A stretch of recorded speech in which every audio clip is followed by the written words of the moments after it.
I think we have a great program today. I just want to say good morning, good afternoon, and good evening, depending on where everybody is coming from. Thanks for being part of today's NAFTA Roundtable Policy and Practice Renegotiated.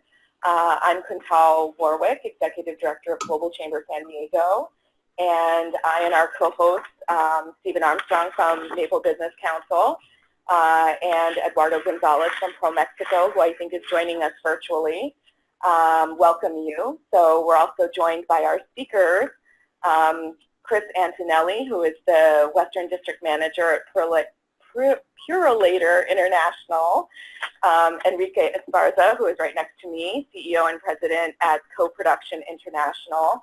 And I believe we have Jorge Arroyo, who is Chief Operating Officer at Spark Compass. Jorge, yes, please wave at us if you're with us. Great, wonderful.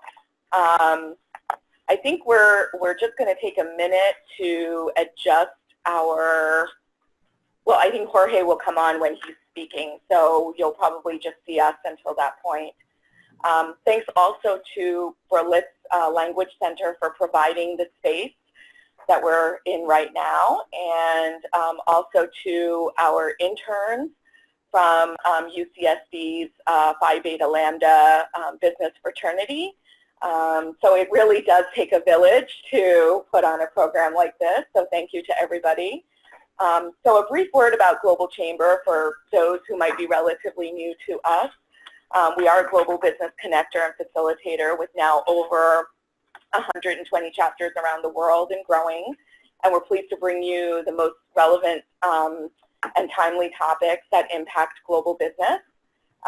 So today I believe we have our chapters in Phoenix, Toronto, Hermosillo, Guanajuato, and Chicago joining us virtually, and we also welcome the rest of our virtual attendees from other locations. So before we get into the discussion, I just want to make sure that everybody can hear okay. If you can't, please use the chat function and just let us know. And also make sure to mute your mic if you're not speaking. So as we get started, I think it would be really an oversight if we didn't say that this is a very sensitive and highly charged topic and negotiation. And so we're going to take a very brief and gentle look at the policy side of things as we stay a little bit more focused on the business side of things and what each of our guests today can share with us in terms of their business operations and how they look at NAFTA. But here's what we know so far, and I'm sure some of the country representatives might be able to tell us in more detail if they choose to during the question and answer session. But so as it stands, NAFTA is the world's largest free trade agreement. More than 1.7 billion is traded daily between U.S. and Canada, and 1.4 billion is traded between U.S. and Mexico. So U.S. goods and services with Mexico totaled about almost 600 billion in 2016. And with Canada, it was over 40 billion in 2015. Actually, I should say over 320 billion, sorry. So, and so far, NAFTA has allowed for a free flow of goods across all three borders, and it has essentially boosted business in all three countries. Now, there are a number of reasons why the Trump administration wants to renegotiate the agreement, most of it having to do with small business and U.S. jobs and reducing the trade deficit. Each of the countries has different reasons for either renegotiating or not renegotiating, and as we see it, you know, the biggest impacts in the new negotiations will be dealing with intellectual property, tax codes, and effects on small businesses, as well as integrating tech services and the tech sector in general, because in 1994 we certainly didn't have the kind of activity in that area as we do now. So a lot of what's going to be affecting the renegotiation is the timeline, and from what we can see, very likely the negotiations will go well into 2019, in part because of the various elections and political timeframes in each of the countries. So with that said, I would like to turn it over to Stephen and then to Eduardo to kind of share their perspectives from their individual organizations. And yeah, let's start there and then we'll go to our speakers. Thank you, Quintal. I appreciate the opportunity to join you today and everyone for time out of your busy schedules. I also want to thank Berlitz for the opportunity to be here for the venue. And first I wanted to say very briefly, I represent Maple Business Council. We formed 3 years ago to promote investment, trade, and entrepreneurship between Canada and Southern California. California is the largest diaspora of Canadians living outside the country. Canada is a significant investor in this region, and so this is a very important place for Canadian business. Canadian business is contributing to the growth of California, and jobs here are dependent upon trade with Canada. About 1.2 million jobs in California depend on trade and investment with Canada. This is a healthy relationship. You know, $44 billion a year is traded between Canada and California. Canada is actually the second largest customer of California, and nationally speaking, Canada is the largest customer. Here in San Diego, it's also very strong. About the fourth largest market for the San Diego businesses is Canada. And Canada is a significant source of foreign investment. Southern California, about a third, or the third largest of all countries that are investing here are from Canada themselves. So I think, you know, what we're looking at here is a very healthy relationship, one that has lasted for many years. And we're looking forward to contributing to the discussion about how can we contemporize NAFTA in a way that maintains its relevance and protects jobs here in the U.S. and in Canada, also in Mexico. And I also want to say that the Canadian-Mexican relationship is very strong too under this relationship. About $38 billion in merchandise trade occurs between Canada and Mexico, and we're each other's third largest trading partners. So again, I think what we're all looking for is a win-win relationship and to continue as NAFTA gets re-examined. Thank you. Eduardo, can we hear from you? Yes, sure. How are you?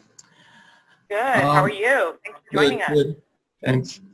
Thank you for having me, and welcome everyone.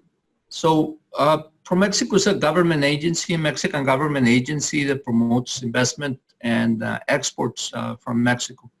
I represent the Phoenix office.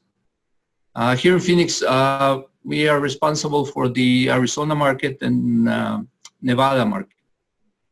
We are a 2-year-old office, and of course, here in the region, NAFTA is very important. Arizona main partner is Mexico.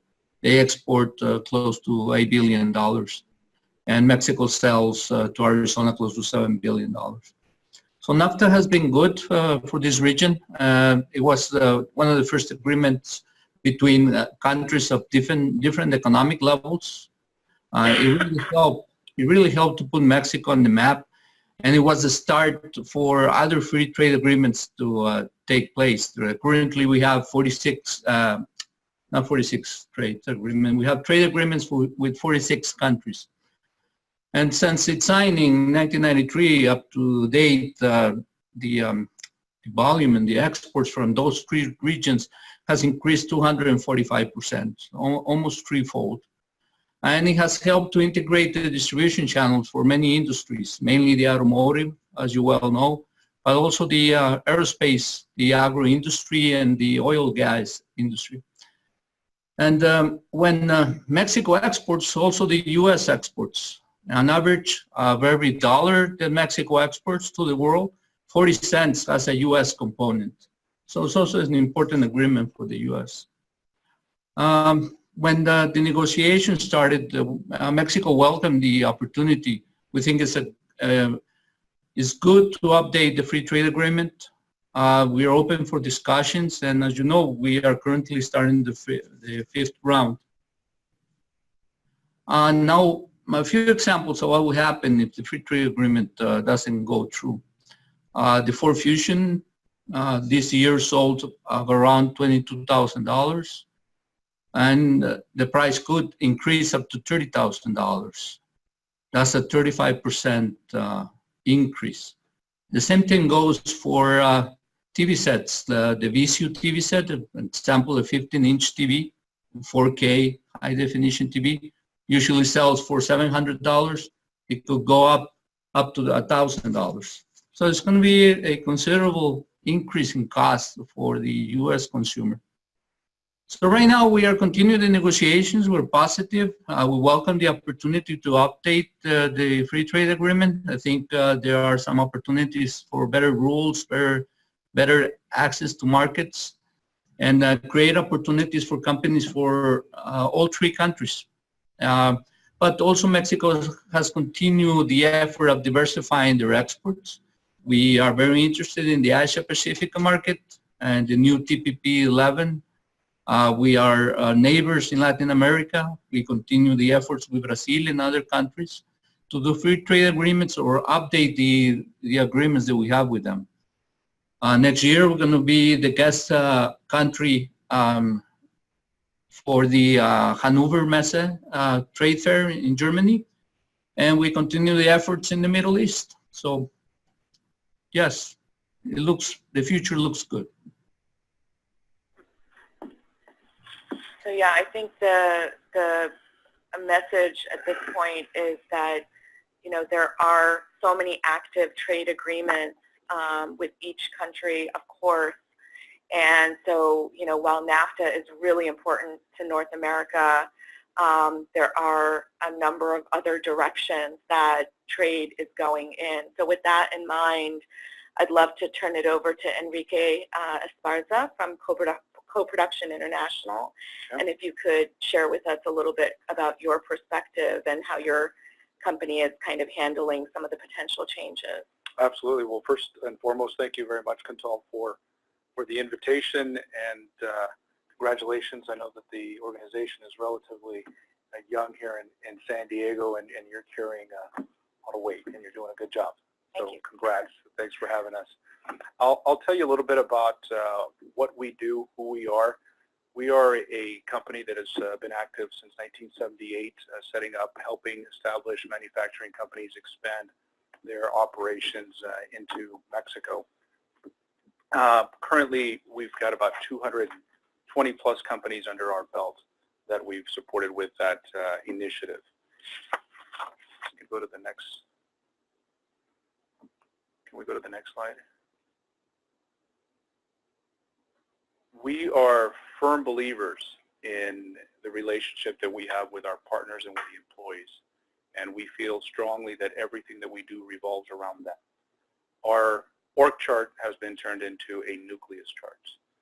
This is what how we like to describe it, because we really do believe that this is how things should be working, and that's just our very personal opinion and the way that we go about doing things. If we can go to the next slide. This is a representation of how our company works. We engage with manufacturing companies on the U.S. side of the border that are interested in setting up their facilities in Mexico. We are focused primarily on the Baja California region. That's our forte. However, we do have projects that we're evaluating in other parts of Mexico, such as Puebla and Querétaro. Our U.S. company is CoProduction International. That is the one that has the commercial relationship with our U.S. or European partners, or Canadian partners for that matter, because we have a couple of different companies currently, about 2,400 employees and roughly 20 or so companies that are represented under the group. We then facilitate the setup of their manufacturing facility. So we do everything from the site selection, manage all of the tenant improvements for that facility, They are then operating under our Mexico entity, hence the Mexico Shelter Services. And what we provide are the finance components, trade and compliance, talent management, and EH&S. In essence, that manufacturing entity is operating under our Mexican entity or our Mexican shelter. Our clients, our partners, what they provide is the raw material know-how and the capital equipment. So it's a very balanced relationship in the sense that they focus specifically on the production component and we focus on all of the administrative functions. And we are legally and fiscally responsible for that operation in Mexico. We do that for anywhere from 3 to 5, and we have clients that have been with us for as many as 10 years. And then we encourage them, if they so choose, to go independent and to do it on their own. We set up their Mexican entity, we manage all of that, and we even go as far as setting up their administrative team. And so we have companies that have been in the region for 20 or 30 years now. And then, of course, their finished goods gets exported back to the U.S. or wherever else they may be going to. The NAFTA, in our opinion, you know, this is an agreement that when it was drafted 20 plus years ago, there was a lot of vision behind it. We are strong believers that we should behave as an economic bloc because that is globally what's in our best interest. And not having an agreement that promotes that is going to present some challenges, no doubt about it. It won't be the end of the world, and we certainly don't encourage that. However, we did do an evaluation from where we stand and from where our clients stand as far as what that impact would look like. And come to find out, Mexico, by the way, has several programs that can be used to import raw material and capital equipment into the country. One of them is NAFTA, but there are other fiscal programs that will allow you to do the same function. And what we found out is that only a handful of our clients are really using NAFTA to import and export their materials. It was interesting.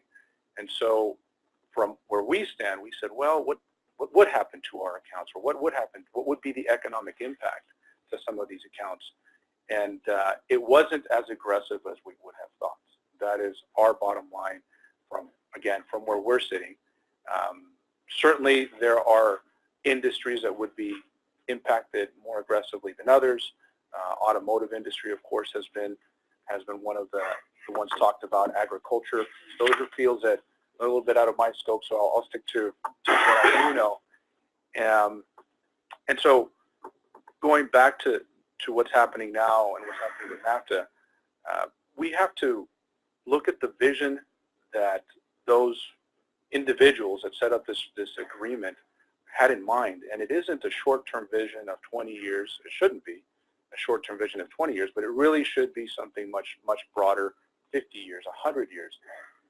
As individuals, we tend to focus on what we can see in our lifetime or even in our maybe professional lifetime, and then once we're retired, we go. But we really should consider that as a crucial point, that this is an agreement that should really define the economic bloc that we are in. And if we can have an agreement that gets modified, that should morph, if you will, as technology advances. Of course, the things that we are living with today, technology-wise, IT-wise, IP-wise, we didn't have, 10, 20, 5 years ago, for that matter. I was just asked if I had a Twitter account. I'm anti-Twitter. I'm not anti-Twitter. I shouldn't say that. I'm just not very active socially on social media. However, that is the reality of the world that we live in, and I feel strongly that the agreement should be a representation of that, and should certainly leverage the opportunities that all three countries provide.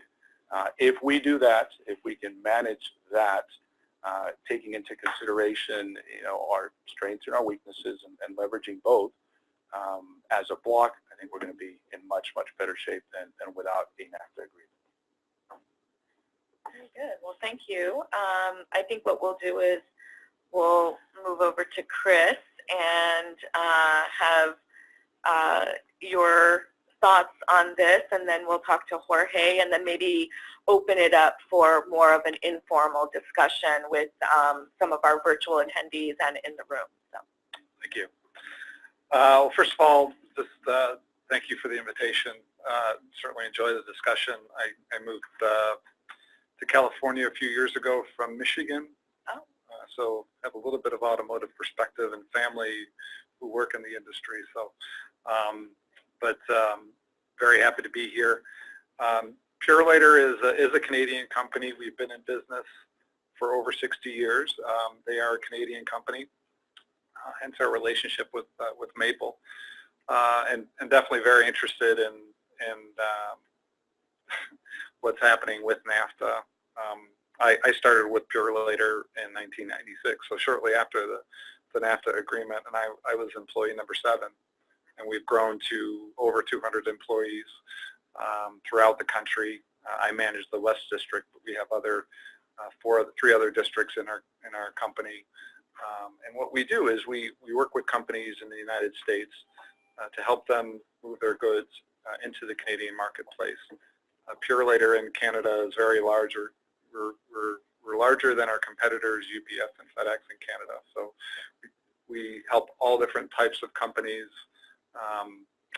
with growth, and that's what we talk about. And so in my tenure with Purolator, because of NAFTA, we talk about the impact of jobs.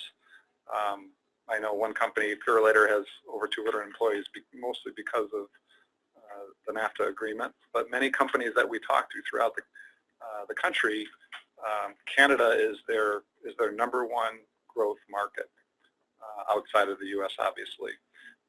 And many, if not all states, Mexico and Canada are their largest trading partners. So to me, there's a lot of synergies here that make sense for us to continue the discussion. If I were to vote, I vote for NAFTA to continue. Obviously, there are some things that, with technology, some changes that need to be discussed. But we certainly are pro NAFTA, believe in it. It has helped us grow our business, but we've observed that it has helped our customers grow their business. And when they, especially smaller businesses, when the first country that they typically export to is either Mexico or Canada, because on the same continent, obviously, and ease of transportation into the market, and understanding of the border, and how to manage that is really important. So it makes a lot of sense for even small businesses to be encouraged by what's happened with NAFTA in the last 20-some years. But we're also concerned as well, and some of the things that we read and continue to read every week seem to be pro one side, and it needs to be pro. I'm trying not to be political. We can read between the lines. Yeah. Together there is strength. As individuals, we don't grow, in my view. So we're going to help fight the fight when we can. Our headquarters is in New York, not far from Washington, and we hope that we can help with the discussion. And we are proof of a company that has been in the United States for only 22 years, and we have taken advantage of NAFTA, and we have helped other companies do so as well. So, fantastic. Thank you. So I feel like there's so many questions that are, kind of chomping at the bit here, but let's turn it over to Jorge if he is still with us, and would love to hear from him and also know where he is, because I think he was going to be with us here in person, and now he is somewhere, I think, across the world. So yeah, please. Thank you. Good afternoon, everyone. Thanks for the opportunity to share our perspective from the software/IT world on this interesting topic. I am, as you all said, on the other side of the planet. I'm currently in Bergen, Norway. We are in conversation in the last stretch of launching a pilot here with the local airport authority for technology implementation we currently already have in the San Diego airport. So yeah, very excited to be representing our region here. Going into the topic itself, can you hear me well?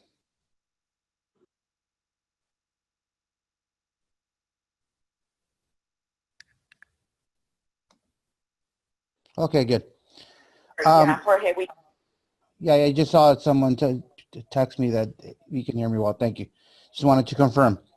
My name again is Jorge Arroyo. I'm currently in charge primarily of operation at Spark Compass, which is a local San Diego startup. The founder is an ex-Qualcomm employee. And beyond going into the details on the RARA and what we do and what we've accomplished, we're essentially a software company, a platform company that addresses communication challenges in large environments such as cities, airports, etc. What I think what's really relevant here is from the perspective of how we're set up is that from the beginning and how it's being pitched to investors in the initial rounds of funding, is that the entire engineering team has been set up by definition in Mexico, taking advantage of proximity. The other part is that has helped us is the fact that it's a mixture between having the team work out of Tijuana and then having the ability, if and when needed, to bring over stateside as full-time employees some of the consulting and the higher level tiers, utilizing the TN visa framework, which facilitates as part of the list of professions, the software analyst role. Now, wearing a similar hat, aside from what I do at Spark Compass, I'm also the co-founder and owner of a company called Arcus Nexus, also known as MindHub, where we host a little bit about 150 engineers in Tijuana, who primarily do work for U.S.-based companies as an extension of their capacity in building products, and we have all sorts of clients all the way from a silicon manufacturer to Playboy in Beverly Hills to Great Call in San Diego, which is just one of the biggest and largest software companies in San Diego now. And they're all taking advantage of what's going on south of the border. In the context of NAFTA, what's currently going on, one of the things that's looking into the current challenges of this year and what lies ahead, one of the things at the top of the mind of the industry players has to do with both the ATN and the H-1B visas. The H-1B being what's utilized by probably 70–80% of the total of those visas go to the large IT Indian companies. And the fact that those are being challenged now with stricter rules and bigger scrutiny especially for renewals, which has been a clear directive from Trump and is now being actually approved by the House. It's actually shifting opportunities more towards Mexico. There is an explicit effort, especially in Guadalajara, more so than in Tijuana, of starting to bring over and house Indian employees and having them work based out of Mexico for the U.S. entities, which is an interesting spin or workaround to the challenges that have been presented currently. So the industry definitely is impacted by both NAFTA and the subtleties around it. The other big topic that's on the table that probably, at least from our trenches, isn't really being on the field of big impact has to do with the legalities of intellectual property. But definitely the immigration part in terms of the flow of talent, the back and forth, it is something that directly has been impacted.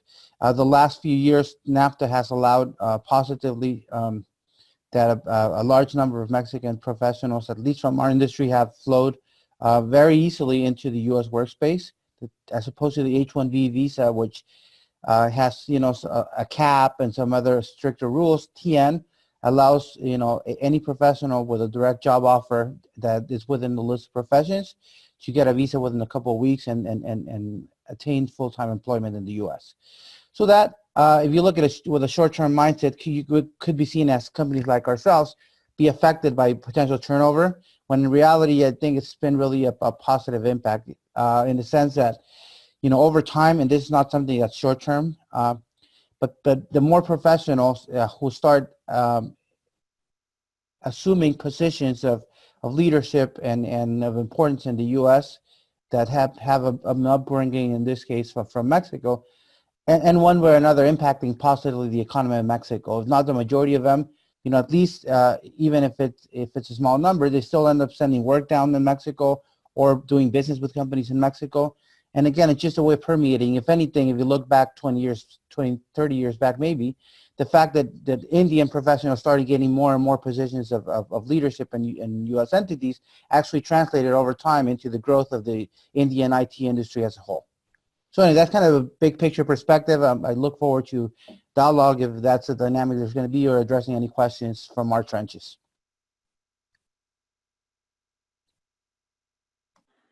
Thank you very much. Actually, I think this would be a great time to sort of open up to question and answer and to begin the discussion. And please, Eduardo and Stephen, chime in and feel free to ask some questions as well. But it seems to me, from what I'm hearing, that the NAFTA renegotiation may potentially have a little bit more of an impact on trade with Canada more than Mexico. I mean, I don't know if that's fair to say so explicitly, but that's what it's sounding like. So let's start there and then go from there and see where we are. I think that, if I may, one of the things that more often than not we don't discuss or we don't bring to the table is what do the other, and of course the U.S. being the one promoting this initiative in its fashion, to be politically correct. What happens though on the other side of the table? What are Mexico and Canada, what tools can we leverage in our favor? And I'll speak the very little that I know of the exports that the U.S., the business that U.S. does to Mexico export-wise in other fields other than manufacturing.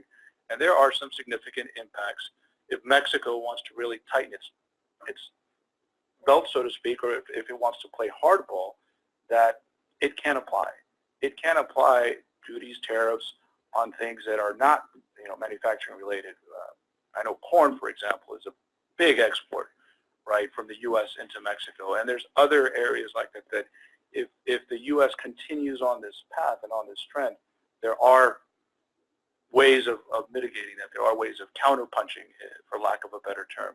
And I'm assuming that Canada must have similar situations, right, where they are receiving things from the U.S. that, okay, if this is the way you want to go, then we certainly don't want to go in that direction, but I think more often than not, we don't take a look at those issues as aggressively as we do with, well, what is the U.S. going to do and how are they going to react? And I think that collectively we could certainly counterpunch if we needed to. Agreed. I think there's a risk there to get into a tit for tat that's difficult for all of us, if we go down that path. But I think we need to recognize that each country has its measures. Canada happens to be the largest customer of California wine. As countervailing duties are applied to certain things on Canada, the United States is not happy with, there is opportunities for Canada to take a look at an industry that it's a very important customer of in the U.S. Say, maybe we need to look at, what kind of response we give to the United States. But again, I think we want to look at this constructively, ideally as an opportunity where we can work through these disagreements. Softwood lumber is a big issue currently with respect to the Canada-U.S. relationship. I think this brings up to the dispute mechanism that's currently in place within NAFTA, where there is a tribunal for arbitration of issues when NAFTA partners disagree. And that's certainly something that is being discussed right now as part of the renegotiation, whether or not that goes to the U.S. courts rather than the current dispute mechanism. And Canada's perspective is that we would not want to take that path, that we like the way challenges and disagreements are currently being managed under NAFTA. So I think it's fair to recognize that we all have our own economies and employment that we want to protect, and that it can't be a deal at any cost. It has to be the right deal for each country. Agreed. Any other thoughts, Eduardo? Oh, like I mentioned at my opening, it's a good opportunity to update the agreement. I mean, certainly the automotive industry, the aerospace industry, agriculture are very sensitive sectors and industries. But also there are the software development, and I think Jorge can talk more about that, are also issues that were somehow not contemplated in the original agreement. You have also commerce through borders through internet commerce. So there are certainly ways that we can take advantage of this. And I think nobody wins if we don't come to an agreement. And I think the idea here is for everybody to win something. From your perspective, and I do want to turn it over to Chris in just a minute to ask about his insights in the automotive industry, having been from that part of our world here. But from your perspectives, are there any deal breakers? Are there anything that are on the table that you're aware of that really potentially could pose a real snag and problem to coming up with a solid and good agreement all around? Well, I think in the automotive industry today, a car is considered NAFTA origin at 62.5% of it is from one of the three countries, and one of the proposals is to go as high as 85%. And that, to me, it cripples the industry. And an analogy I read was, imagine if in San Diego there was an ordinance that shut down half of the restaurants in the city, and so now imagine what that's like if you go out to dinner on a Friday night, and I think Eduardo said the price just skyrockets because it's supply and demand, and the service is probably not going to be great because it's going to be overwhelming for the staff there. So I think that's the effect that it has is, it may in the short term create something in the U.S., but it leaves the other two countries, it impacts jobs and it impacts the U.S. economy because, sourcing, I know Canada has a huge automotive sector, as does Mexico, and they all rely on each other. And when two of those are restricted, it just doesn't, it's not going to look good. So thinking of things from, Jorge, before we move on, is there anything else that you would like to add from your industry perspective? Not really. I think, I've tried to elaborate or be inclusive in the things that are on the top of mind. I think there is however, the direction that things are headed, or at least how it looks like from the intent and things already being executed, I think that there will be a bigger impact in our industry, at least, to talking about our region particularly. It looks like things are going to be a bit stricter and tougher on the H-1B visas and the overall tackle on the supposed shift of jobs going to foreign nationals, especially Indians. And if that's the case, if anything, that's parallel or aligned with an ever-growing demand for new talent in the short talent pool. It's going to be putting the U.S. in a tough position.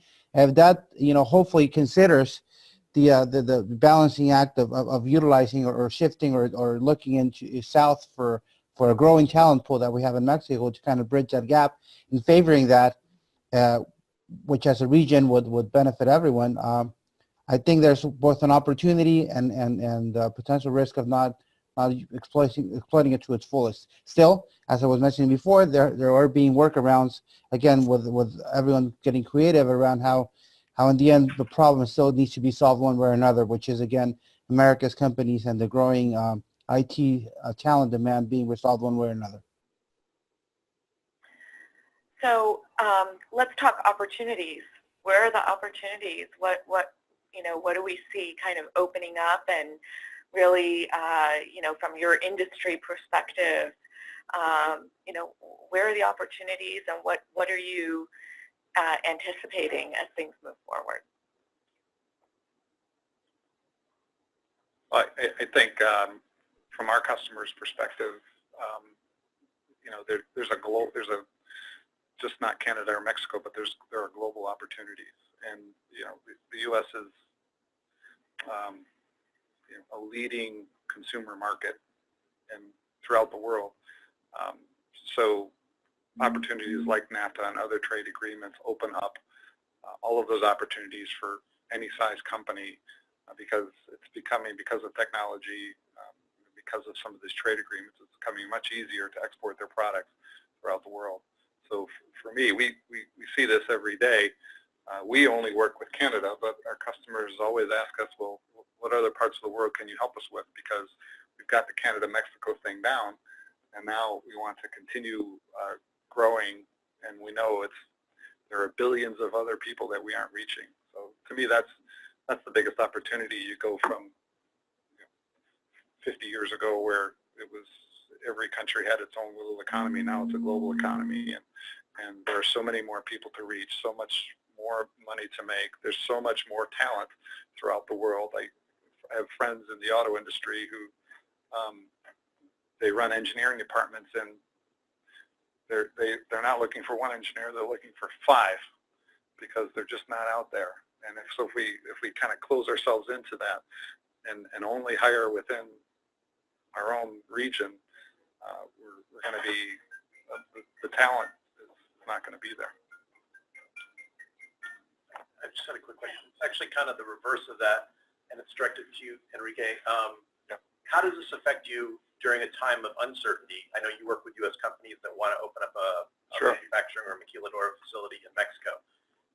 It's a lot of uncertainty right now. Are U.S. companies hesitant to want to even open up a maquiladora operation because of what's going on with NAFTA right now, or how is that? Good question. It depends on the industry, and it depends on the size of the company. We had more hesitation at the tail end of last year with the uncertainty with the election than we have now. I think going forward, there are still areas of opportunities, irrespective of NAFTA, that can be leveraged by expansion. And we try to focus on companies that are expanding, not so much relocating. Right.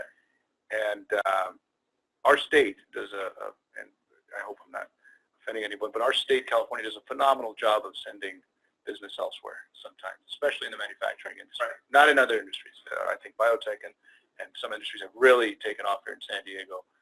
But manufacturing, California, it just does its fair share of encouraging them to move elsewhere. So in that sense, depending on the size of the company, if they're Fortune 500 or a publicly traded company, they will more likely take much more measured steps to take action. However, if we're talking about companies that are maybe in that 300 million range and under, they are more aggressively looking at options elsewhere. And something else that we are looking at, we are seeing, is companies that are coming back from Asia.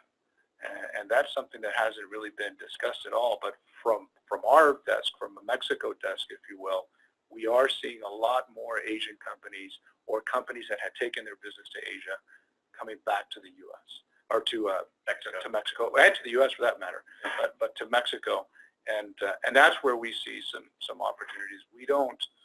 I think there's always a little bit of speculation, hesitation. Yes. Once this is resolved, I think we will see more activity. We haven't seen as aggressive a dip as we would have expected. Last year we did. We just kind of saw companies go, let's just see what's going to happen. And then once things developed the way that they did develop, and what people did was just reevaluate and assess and just pursue a different strategy, because the end game is still the same. It's how do we provide a service at a competitive price to our consumer or product. So that hasn't changed. That's still going to be, no matter who's in office or no matter what agreements are in place. That's always the end game. And so in that sense, I think that, we have a strong opportunity, and I couldn't agree with you guys more. It's just a question of collaboration and keeping that moving forward. So yes, we did see a bit of a dip.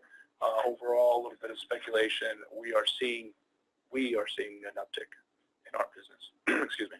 And what about the existing maquiladora or manufacturing operations that are there? That's getting nervous? That's what I was going to tell. That's one of the notes that I had here is just to give you a snapshot of, and I'm going to focus just on Baja California. Baja California has roughly 900 manufacturing facilities in Baja. We have, I would say roughly 300,000 plus employees that are direct labor employees. And so you do that as a 3-to-1 ratio is the impact.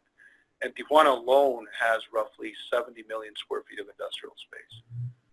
Right now, we have a 10,000 employee deficit just in Tijuana, and we have 4% vacancy. If that doesn't give you an idea of where the industry is going, irrespective of everything else that's going on, I mean, we're just seeing the growth there, and we are having sometimes where we get challenged by some of the requests, even for direct labor, depending on the industry. Textile is an industry that we hadn't really seen in the region for a long time, and that's making a comeback. So now we're having some challenges. So we need at least 10,000 employees in our region, ASAP. The growth is there. The REITs that are managing the industrial parks, those big box type projects, right now Tijuana has 4 projects that are over $100 million each.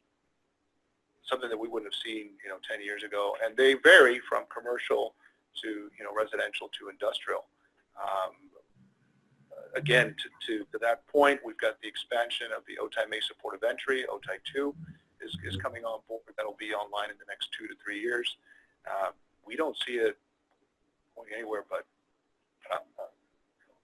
In that sense, we're positive about it. All of our business that we have in Southern California, at least for my customers here in San Diego, all have maquiladora manufacturing operations south of the border. So I always wonder, what does this mean to those locations? And it doesn't sound like there's going to be much change. Tweaks? Is it a wait and see approach? Nobody wants to do anything drastic right now. I don't think so. I mean, I can, without divulging names, but I can give you that they're one of the top medical employers in Baja is adding 1,500 employees to an already 4,000 employee workforce, and that's taking place as we speak. Okay. We don't see it.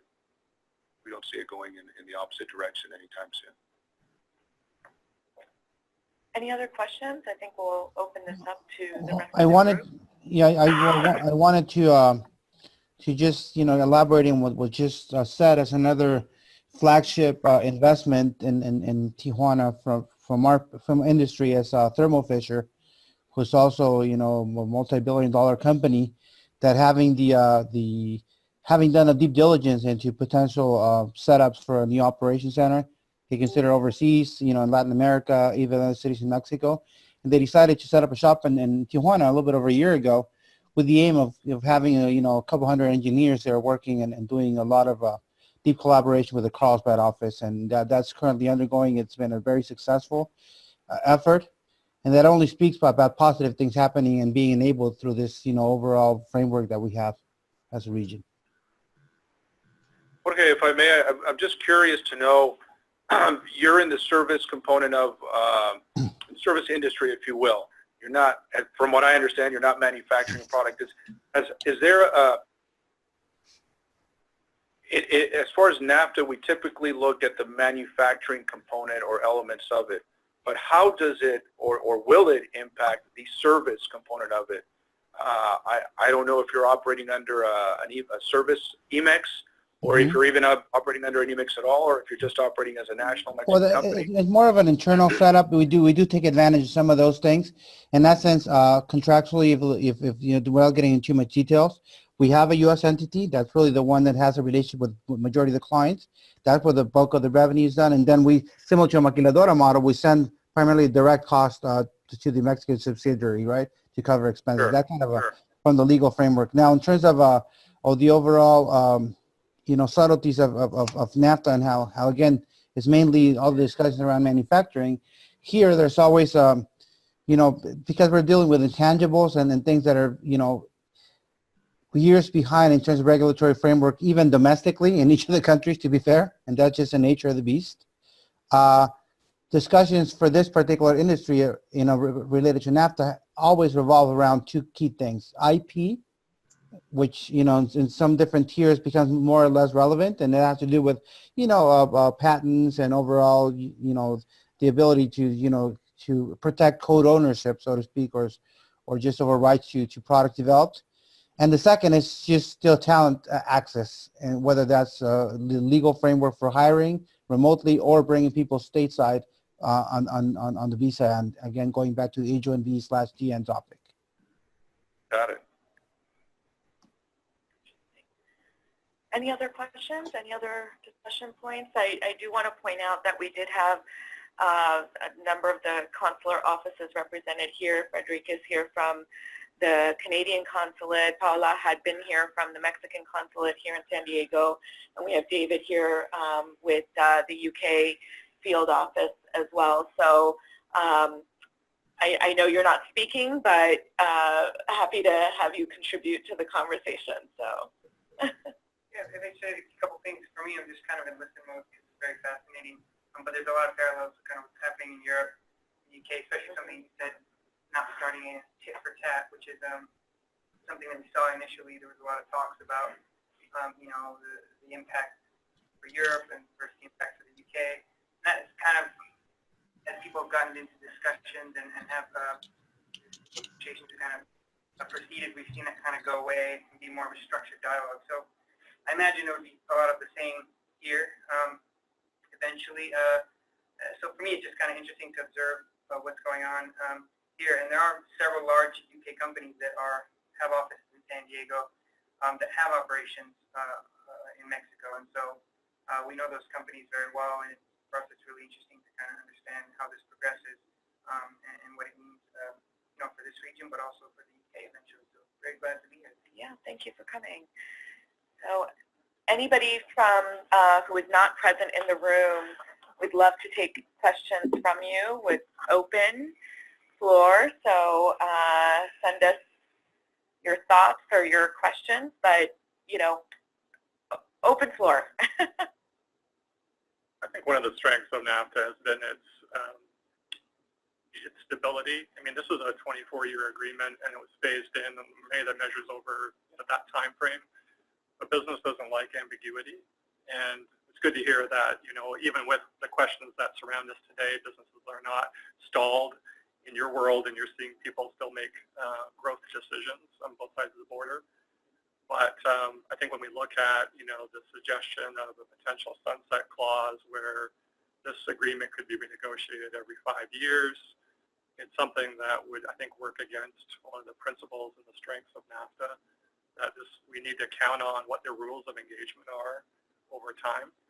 And business horizons are longer than 1 and 2 years. And so if we're thinking about foreign direct investment decisions and technology advancements and movement of people and goods, you want to have that longer horizon well understood, what the landscape looks like. So I think as we look at that issue in the next round of negotiations, that's one that's particularly concerning. Well, I think if we don't have any more questions, I think we'll be able to end our program fairly early, ahead of schedule, but we'll certainly keep talking on our end here in person, and feel free to reach out to us if anybody participating has any questions or would like to get in touch with our speakers. And so glad that you could participate and attend, and thank you. Thank you. Thank you. Thank you.